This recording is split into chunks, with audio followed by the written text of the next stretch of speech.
저는 오늘 주신 본문의 말씀으로 하나님의 존전 앞에서라는 제목의 하나님의 말씀을 증거하겠습니다.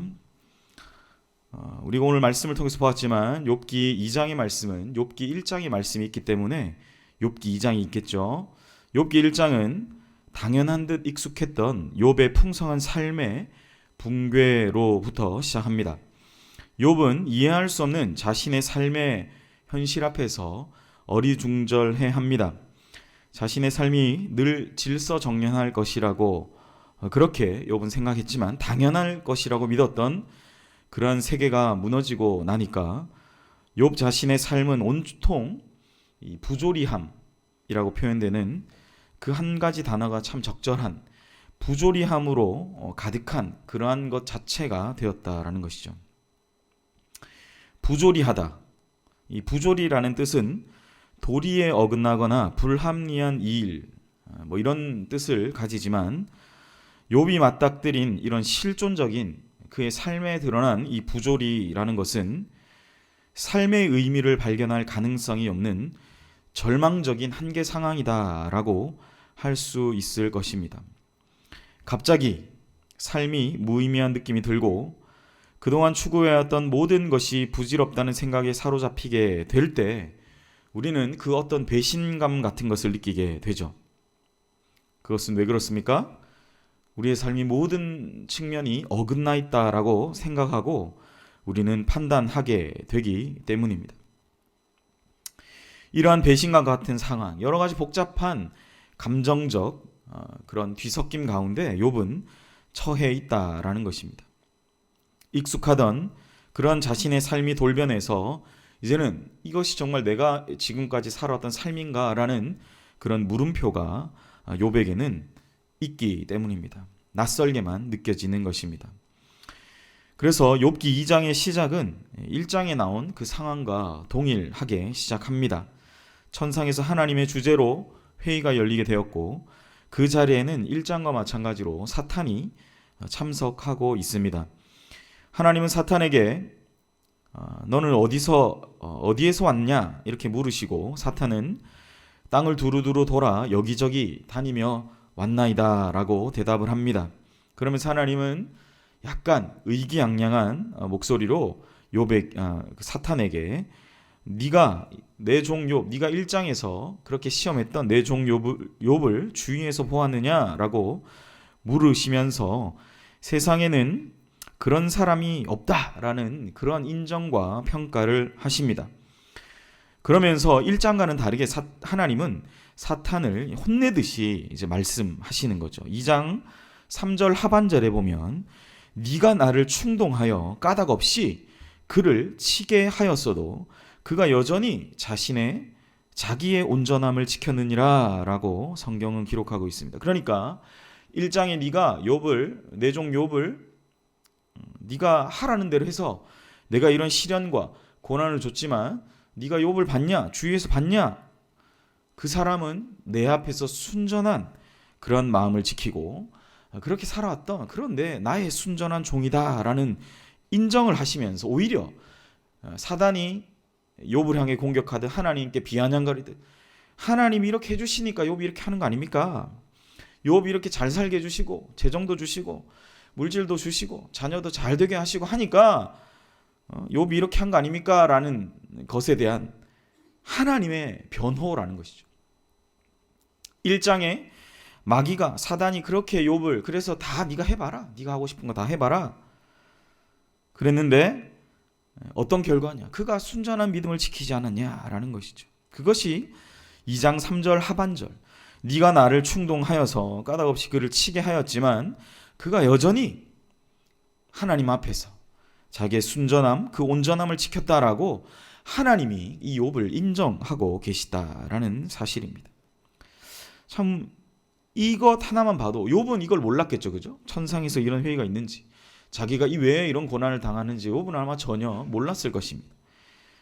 그런데 하나님이 그 천상의 회의에서 이 욥을 인정하신다라는 사실이죠. 참 제가 이 말씀인데 이게 참 제게 힘이 되고 또 위로가 되시다. 누가 뭐 이렇게 얘기하지 않아도 하나님 인정하시면 때로는 내가 눈물 나고 슬픈 상황과 현실 가운데 있어도 그것을 버티며 이겨나갈 수 있는 또 하나의 힘이 되는 것 같습니다. 물론 참 하나님이 짠 하고 나타나셔가지고 욥아 내가 너 인정한다 뭐 이렇게 애초에 얘기하셨으면 얼마나 좋았을까요. 그런데 이건 그건 아니에요. 나중에 뭐 한 42장쯤 가면 뭐 그런 게 나올지 모르겠지만 그런 게 나오겠지만 여러분 이때는 전혀 욥은 몰라요. 이상 내가 왜 이런 고난 가운데 있을까. 여전히 그런 고민 가운데 있다라는 것입니다. 근데 마귀가 참 얼마나 사악하냐. 이 정도 했으면 이제 그만할 때도 됐을 텐데 그죠. 근데 마귀는 이러한 하나님의 질책성의 말씀 앞에서 끝까지 이제 정말 이 고래 심줄 뭐 잘 모르겠지만 이 힘줄처럼 질긴지 모르겠지만 이런 질긴 모습으로 끝까지 이 하나님의 질책성 말씀 앞에도 그는 전혀 굴하지 않고 그의 이야기를 전개. 그게 바로 오늘 4절부터 그리고 이제 이후에 나타난 10절까지의 내용입니다. 하나님의 이러한 질책성 말씀 앞에도 마귀는 전혀 굴하지 않고 그의 이야기를 전개합니다. 4절이 그 내용인데요. 가죽으로 가죽을 바꾸오니 사람이 그의 모든 소유물로 자신의 생명을 바꾸올지라. 이제 주의 손을 펴서 그의 뼈와 살을 치소서 그리하시면 틀림없이 주를 향하여 욕하지 않겠나이까. 그러니까 하나님을 원망하지 않는 건 그가 더 큰 고난을 당하지 않았기 때문이다 라는 거예요. 사단은 이러한 궁지에 몰렸으면 하나님의 질책성 발언 가운데 그가 궁지에 몰렸음에도 불구하고 이 현란한 말장난으로 그러한 말장난을 자랑하면서 하나님 앞에 또 다른 이 조건을 내걸기 시작합니다. 여기서 표현하는 이 가죽으로 가죽을 바꾼다라는 것은 베두인들의 속담이라고 해요. 가죽은 그들에게 중요한 그때 당시에는 뭐 화폐가 있었던 게 아니라 물건과 물건을 바꾸는 것 그런 물품을 교환하는 품목 중에 가죽은 그들에게 굉장히 중요한 품목이었다라는 거죠. 교환이 된다라는 것은 이 가죽과 가죽은 동등한 가치를 가진다라고 하는 거죠. 그것을 전제해야 교환이 이루어집니다. 나는 금덩이를 주는데 쟤는 어디서 먹다 남은 음식을 준다. 이게 교환이 될 수 없는 거잖아요. 마찬가지로 가죽으로 가죽을 바꾼다라는 이 현란한 그들이 그 당시에 많이 쓰는 이 현란한 이 그들의 이해하기 가장 쉬운 이 속담으로 말미암아 마치 좋은 가죽으로 또 다른 좋은 가죽을 바꾸는 것처럼 욥은 이 사단이 욥을 평가하는 거예요. 욥은 자신의 생명을 지키기 위해서 자신의 모든 소유물 전체를 버릴 수 있는 것. 그러니까 1장에서 그가 자신의 자식도 버릴 수 있고 소유물도 버릴 수 있는 것은 자신의 생명, 이 사람의 생명은 건드리지 않았기 때문이다라는 거예요. 그러니까 이 사람의 이제 가장 중요한 마지막 하나 남은 하나, 그의 건강에 위협을 주는 것. 마귀는 이 마지막 조건을 하나님 앞에 이제 내거는 것입니다.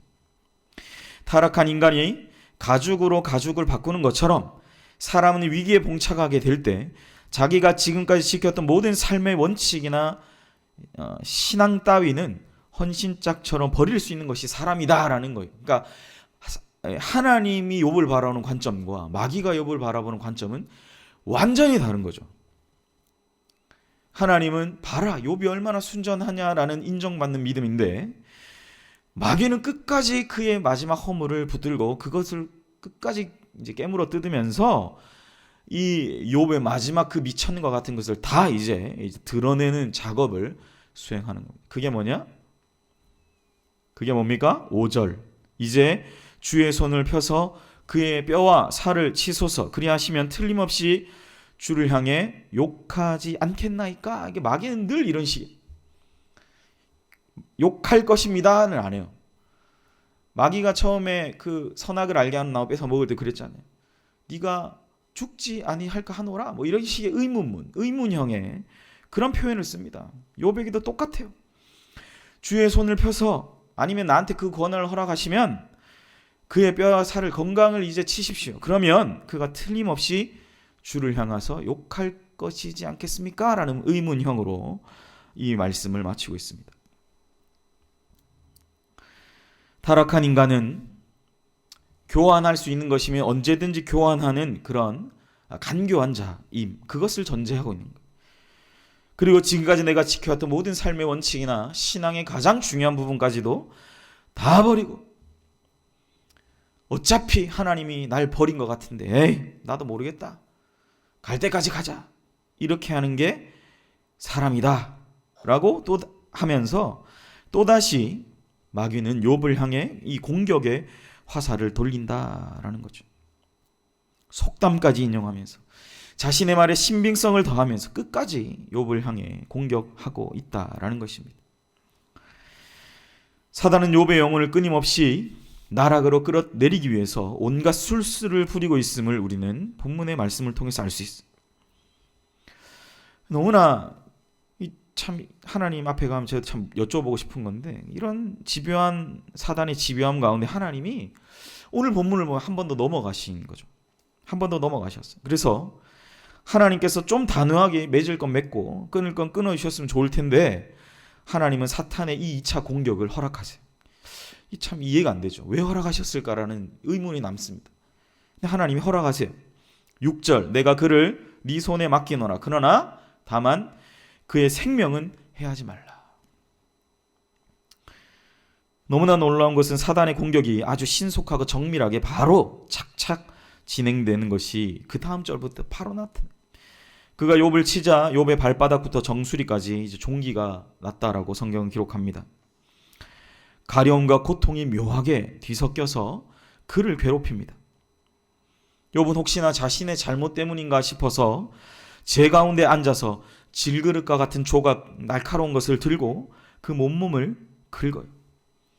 긁다 보면 그 살갗, 약해진 살갗, 벗겨진 살갗을 통해서 이 터져 나오는 피와 진물들, 그런 것들이 고통스럽게 하지만 그 고통을 넘어서는 또한 가려움, 그러니까 고통과 가려움이 계속 번갈아 가면서 그를 끊임없이 괴롭히는 것입니다.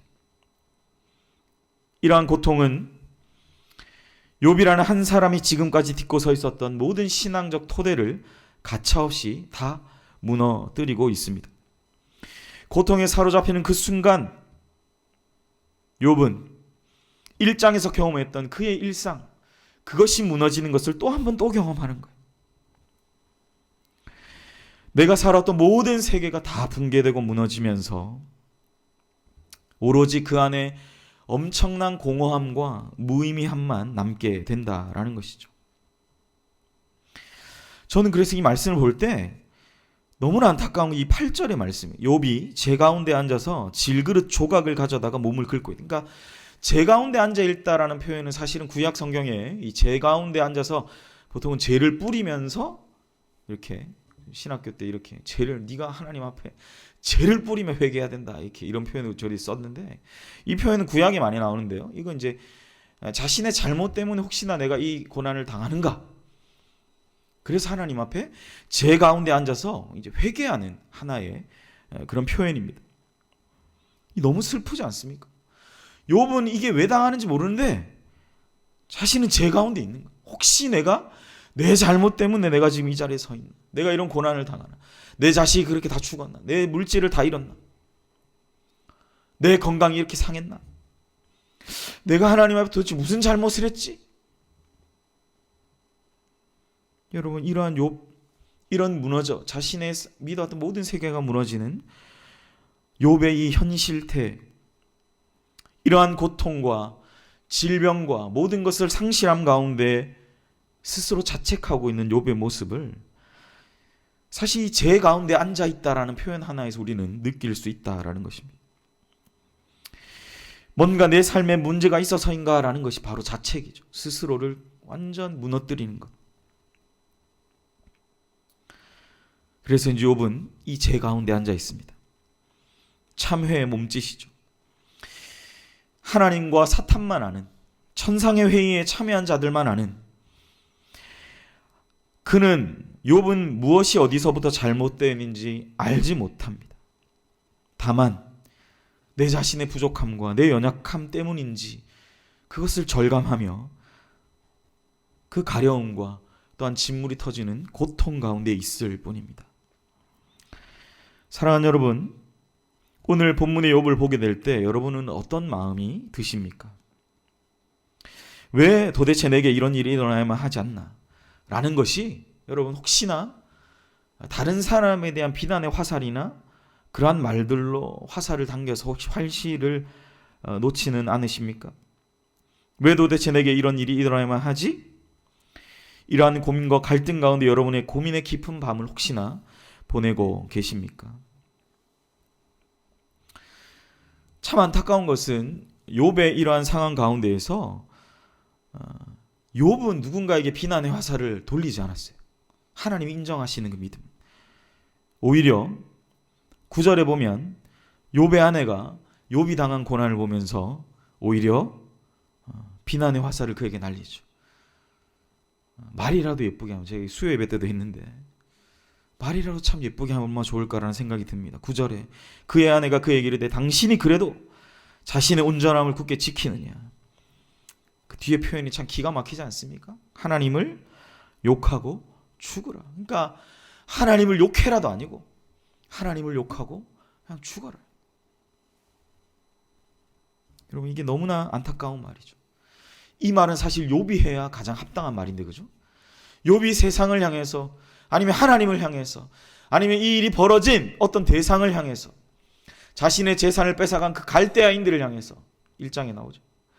그런 대상들을 향해 내가 왜 이런 일을 당해야 하나라고 그냥 세상을 향해 손가락질하고 욕짓거리를 해야 되는 것이 욥인데, 오히려 이것을 같이 공감하고 함께 절감하며 눈물을 흘리며 기도해야 할 자신의 아내가 그에게 이렇게 이야기합니다.